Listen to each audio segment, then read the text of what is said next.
You have a moral obligation of some sort. You might say, well, you've decided that yourself. And the answer to that is like, no, wrong. You haven't decided that yourself. Are you kidding? You'd be a complete psychopath if you decided that by yourself. Right? I mean, if you're even the vaguest bit civilized, then you decide what it is that you should do, or what you should do manifests itself within you as a context of a dialogue that you're continually having with yourself, but also with everyone around you. And not only with everyone around you, but with the entire history of mankind. Do you believe that there are things that you should do? Like, is there anyone here who doesn't believe that? Or more importantly, is there anyone here who doesn't act like they believe it? So you wake up in the morning and you think, yeah, there's a bunch of things I should do. Or there's some things I should do next week. Or there's some things I should do with my life. Yes? That's a common thought? Does anyone not think that way?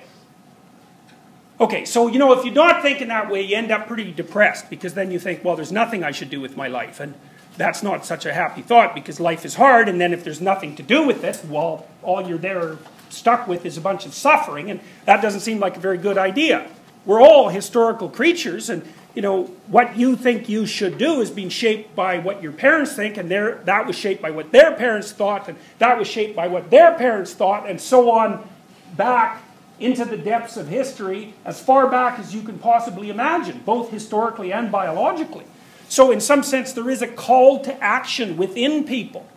Now, in any sort of quest story, like The Hobbit, let's say, or The Lord of the Rings for that matter, the story always starts with a call to action, right? For some reason or another, the little hobbit character, which, by the way, is you, the hobbits live in this little protected place, and they're not very big, and they're not very smart, and they don't know about the wide world beyond them where the great forces of good and evil are at combat. And one hobbit, who's a little bit more adventurous than the rest, gets called upon to act, and in the Hobbit stories, it's usually the wizard who manages it, right? So it's a magical figure of some sort who's extraordinarily wise and extraordinarily old, who might as well be God for all intents and purposes, who says, it's time for you to go and become a thief. Well, that's what happens in The Hobbit, right? It's a very weird thing, because obviously that's Frodo, right? Frodo's the Hobbit in The Hobbit, and Bilbo's the Hobbit in The Lord of the Rings, if I remember correctly.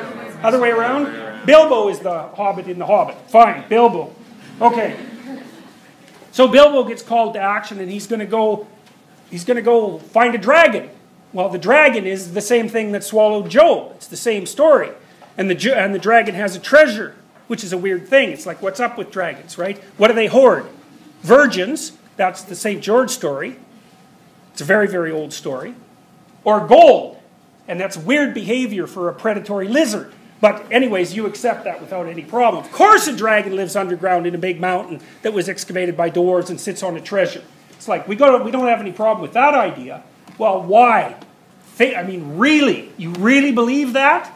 And the answer is, well enough to read the damn book and to make the... I mean, how many people went and watched The Lord of the Rings? How many people... And think about it worldwide. How much money did Harry Potter generate? I bet you Harry Potter generated more money than the remaining steel mills in Britain, if you calculated it across the amount of time since those stories emerged, right? So, of course, there's a lizard in, predatory lizard in Harry Potter, too. It's the thing that skitters around underneath Hogwarts and turns you to stone with the glance of an eye. Oh, and does that lizard hoard virgins?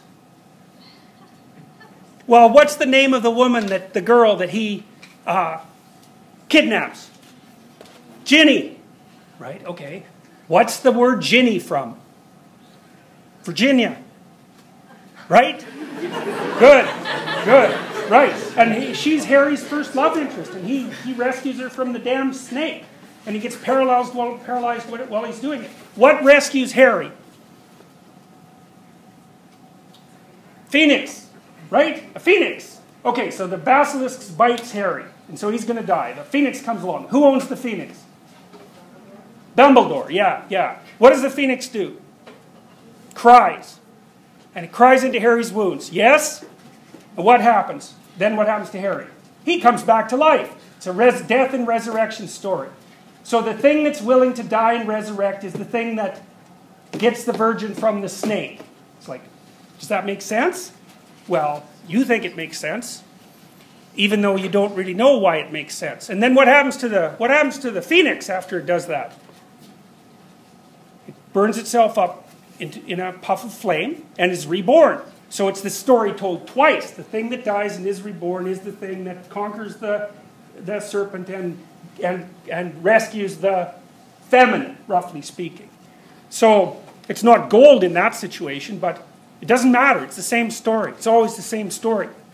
So, and when you don't hear that story, like when your culture isn't providing you with rich stories of that sort that are derived directly from your tradition, somebody like an unemployed welfare mother in Britain has it pop up full-fledged in her brilliant imagination and lays out 7 books and makes herself more money than the Queen.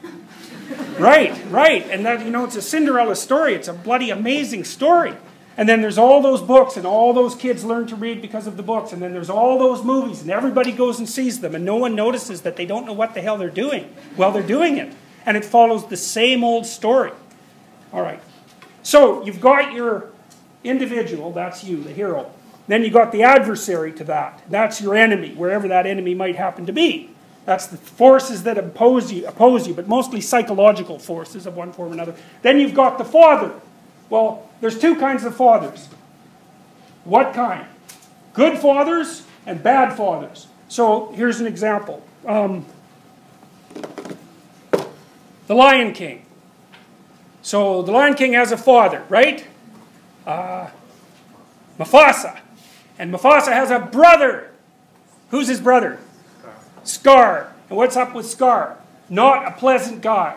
Partly maybe because he's scarred. Something's well, really, eh? He's kind of skinny. He said he came from the shallow end of the gene pool. Obviously something's happened to him because he has this scar. He's arrogant and brilliant, which is a very common set of attributes for negative father figures. And he's out to do in the king. Right, so what does he represent? Well, you could say, here's a way of thinking about it sociologically. One of the things you hear very frequently, I'm sure many of you have heard this ad nauseum, is that there's such a thing as the patriarchy, right? The patriarchy. Well, okay, the patriarchy is a mythological construct. And I mean that technically speaking. You have a paternal figure that basically it can represent the father directly, or it can represent the structure of male power. It's not just male power, but whatever. For the time being, we'll stick with that. It has a positive aspect, which is why you get to sit here and you're not being snowed on and freezing to death. That's the positive element. And it has a negative element. And the negative element is the arbitrary tyranny that's associated with any social organization.